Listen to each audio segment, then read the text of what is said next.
안녕하세요. 오늘은 달바 글로벌에 대해서 얘기를 해보려고 합니다. 올해 5월 달에 상장을 했고요. 상장 이후로 좋은 모습을 보이다가 8월 달 이후부터는 이제 완전하게 하락세를 그리면서 지금 현재까지 안 좋은 모습을 보이고 있습니다. 공모가가 66,300원이었어요. 그래서 최고점 대비해서 4배 가까이 오른 상황이고 지금 현재 주가로는 고점 대비해서 한 반토막 정도 난 상황이에요. 47% 마이너스인 상황이니까. 이제 아모레퍼시픽이나 LG생건 경쟁사들 봐더라도 뭐 그렇게 나쁜 성적은 아닙니다. LG생건 같은 경우는 지금 현재 마이너스를 그리고 있기 때문에 그런데 상대적으로 APR 제일 이제 잘 가고 있는 에 대비해서는 상당히 저조한 수익을 보고 있는데 오늘 뭐 어떤 이유들이 있어서 이렇게 좀 안 좋은 모습을 보이고 있는지 알아보려고 합니다. 3, 4분기 재무제표를 한번 봐볼게요.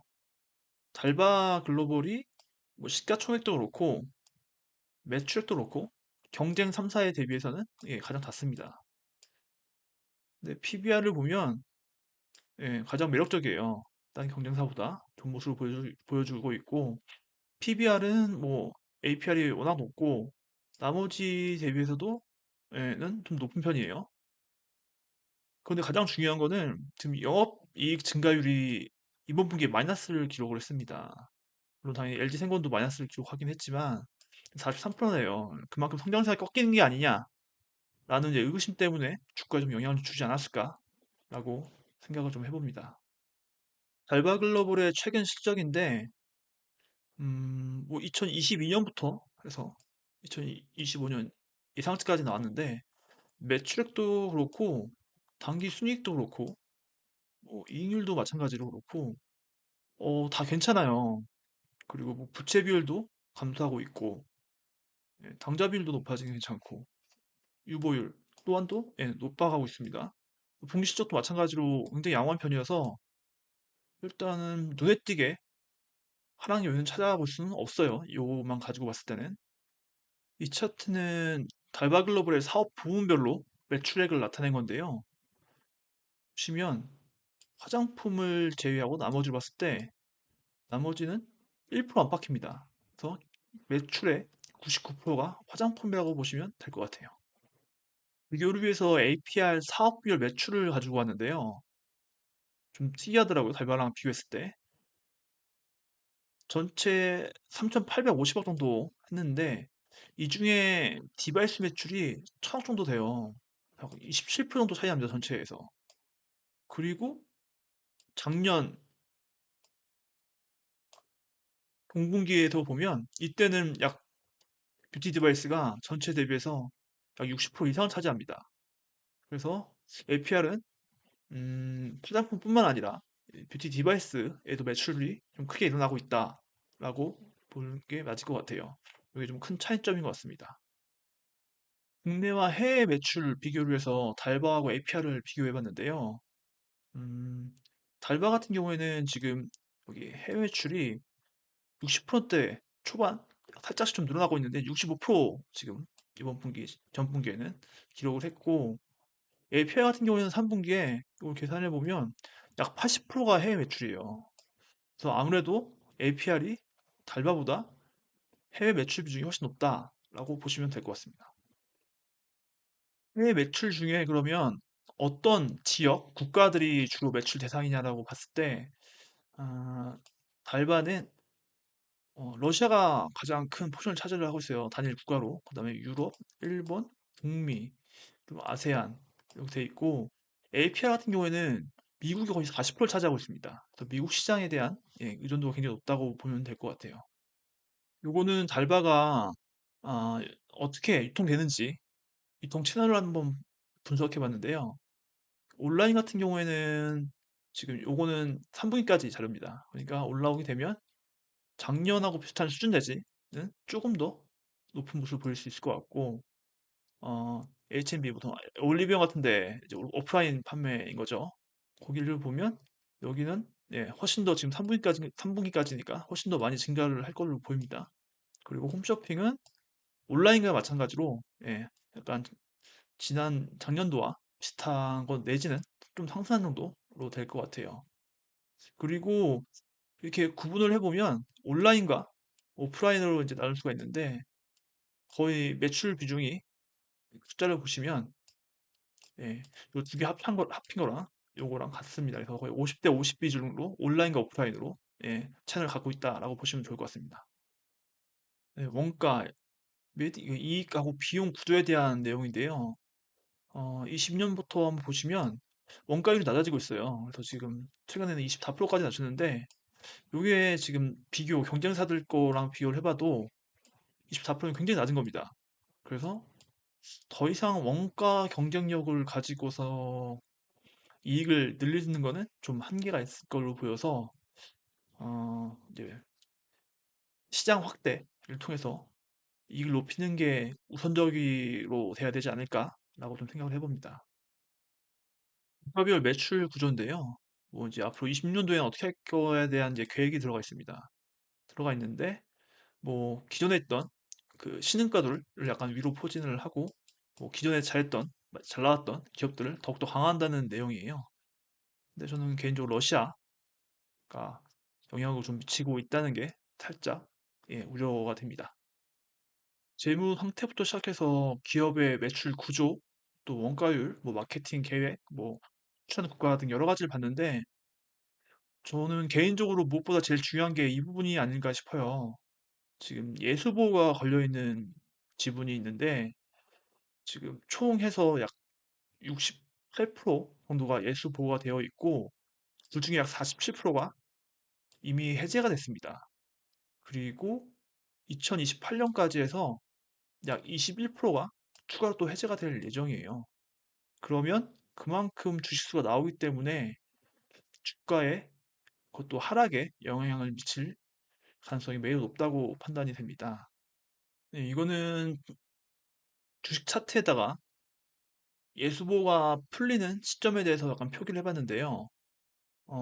1차, 2차, 3차, 4차 지금 올해까지 돼 있는데 실질적으로 보면 그 풀린 날에 주가의 움직임들이 뭐 크게 눈에 띌 만큼의 변동은 없어요. 근데 역시 올라갈 때는 이런 것들이 별로 문제가 되어 보이진 않는데 내려갈 때는 이게 또 악재 요인으로 작용이 되지 않을까라고 좀 추측이 되긴 합니다. 그럼 실제로 애수보 대상이 되는 지분 중에서 얼마만큼이 매도가 되는지를 보니까 약 14%가 매도가 됐어요. 아까 위에서 봤듯이 전체 지금 11월 22일까지가 44%로 지금 해제를 할 수 있는 예, 권한을 갖고 있는데 지분이 네, 실제로는 그 중에서 한 30% 이상 정도 되겠죠? 30%? 예. 30%좀 네, 정도 되는 지분이 실제로 매도가 되고 예. 전체 지분의 한 14% 정도가 매도됐다라고 보여지고 있습니다. 그래서 지금 나머지 지분은 언제든지 또 해지를 할 수 있다라고 보여지는데 양이 생각보다 완전히 예, 던지는 모양새는 아니었던 걸로 보여요. 주주 구성을 보면 반성현 대표죠. 왜? 관계인들 21% 갖고 있고 나머지 국민연금하고 뭐 벤처투자조합 그다음에 뭐 일부 운용사가 지분을 가지고 있습니다. 새롭게 추가한 투자자들인데요. 이게 아마 위에서 말씀드렸던 음, 예수보 풀리고 난 그 대량 네, 주식들을 갖다가 지금 M&G 인베스트먼트가 매도를 하고 일부는 국민연금에서 매도를 했습니다. 그래서 M&G 같은 경우에는 뭐 한 7% 정도 가져가고 국민연금은 이전에도 있었는데 추가로 또 지분을 매입을 해서 총 이제 6% 정도 지분을 예, 가지고 있는 걸로 보이는데 뭐 이제 말씀드렸듯이 위에서 한 14% 정도 매도 나왔는데 그 중에 일부는 예, 어느 정도 다 이 기관들이 예, 다 흡수를 한 걸로 보입니다. 내용을 종합적으로 정리를 해봤을 때 제가 이제 그 가져온 자료들이 달바 글로벌 관련 자료들은 달바 글로벌 3분기 IR 보고서를 갖고 왔고 그리고 APR 같은 경우는 APR 3분기 분기 보고서 IR 자료를 갖고 왔는데 IR 달바 글로벌 같은 경우에 IR에 공을 엄청 많이 들린 것 같아요. 페이지 분량이 54%입니다. 보통 분기 보고서를 54%, 54페이지까지 내지는 않거든요. 봤을 때는 최근에 나오는 이제 뭐 여러 가지 이슈, 또 주가가 많이 떨어지다 보니 이거에 대한 좀 자세한 설명하고 또 전망에 대해서 좀 어필하는 게 아닐까라고 좀 보여지고, 재무제표상에는 봤듯이 현재 큰 위험 요인은 안 보여요. 그래서 뭐 실적도 그렇고 부채 현황도 그렇고 현금 상태도 마찬가지로 그렇고 양호해 보입니다. 제가 판단하기에는. 그래서 향후에 이제 선진국 중에서 미국, 에이페 같은 경우에는 미국에 대한 비중이 아주 높았었죠. 그리고 신흥국에 대한 이제 수출하고 이제 매출에 대한 이제 비중 확대가 향후에 이제 주요한 영업이익을 올리는데 역할을 해야 되지 않을까라고 좀 생각이 들어요.